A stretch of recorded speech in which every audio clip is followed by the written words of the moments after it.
Hello আমার মিষ্টি বন্ধুরা, তোমরা সবাই কেমন আছো? সবাইকে শুভ সকাল। যেহেতু আমি একটা সকালের ভিডিও করছি, সবাইকে ফুলের ভালোবাসা অনেক অনেক।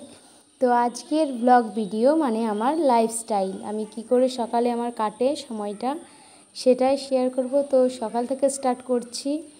এই যে ঘুম থেকে আমি উঠেছি, উঠে এখন তোমাদের চলো শেয়ার করছি সকালে আমার কি কি কাজ থাকে। তো চলো দেখা যাক। আগে ফার্স্টে আমি বিছানাটা তুলে নেব।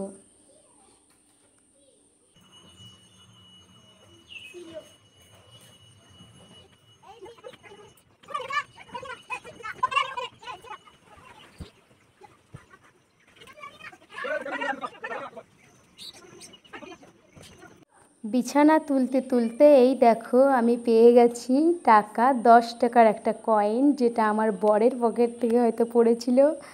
তো যাই হোক, 5 টাকা হোক 10 টাকা হোক, কিন্তু বরের টাকা পেলে আর কি খুবই খুশি লাগে। তো টাকাটা রেখে দিয়েছি। চলো, বিছানাটা আমার গোছানো হয়ে গেছে। ঝাটফাট দিয়ে আবার নতুন করে পেতে নিচ্ছি। তো এখন আমি ঘরটা ঝাড় দিয়ে নিচ্ছি। জানলাটা দেখছো অবস্থা, এটা আমার মেয়ে করেছে। আমার যেহেতু একটা বেবি আছে, সেই জন্য ঘর বেশি নোংরা হয়। তো ঘর ঝাড় দিয়ে নিচ্ছি। দেখছো ওই কাগজ সব এলোমেলো, ঘর সব এলোমেলো, সারাক্ষণ ও দুষ্টুমি করে, এটা ওটা ধরতেই থাকে, যার কারণে ঘর আমার পরিষ্কার থাকে না। তবুও পরিষ্কার রাখার চেষ্টা করি সব সময়।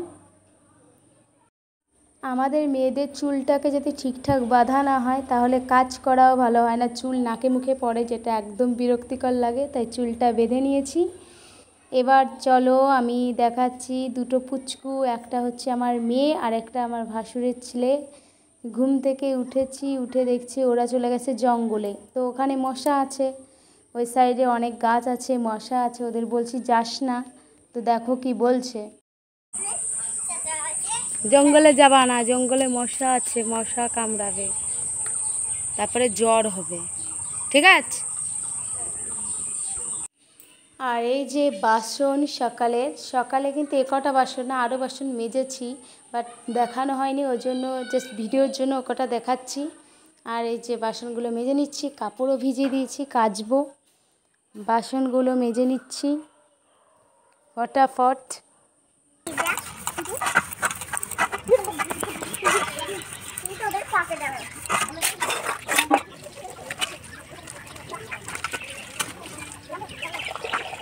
বাসন মাজা আমার কমপ্লিট। এখন আমি কাপড় কাচবো। জামা কাপড় ভিজিয়েছিলাম, জামা কাপড়ও নিয়ে নিয়েছি কাচতে। চলো স্টার্ট কাচাকুচি।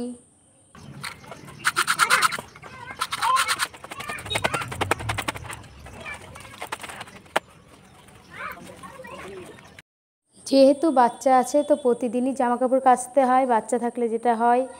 আর আমারটা না কাচলেও হাজব্যান্ডের আর বাচ্চার কাচতেই হয়। আর এই যে বর্ষাকাল এখন, ওই জন্য আমি দিয়ে দিচ্ছি একটু জলে কমফোর্ট গুলে।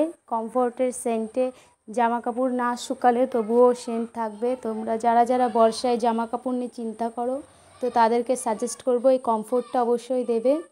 তাহলে জামা কাপড় থেকে আর দুর্গন্ধ বেরাবে না, যতই ভিজা থাকুক। আর বেশি ভিডিওটি করতে পারলাম না, তো ভিডিওটি ভালো লাগলে অবশ্যই লাইক কমেন্ট শেয়ার করে পাশে থাকবে। Thank you.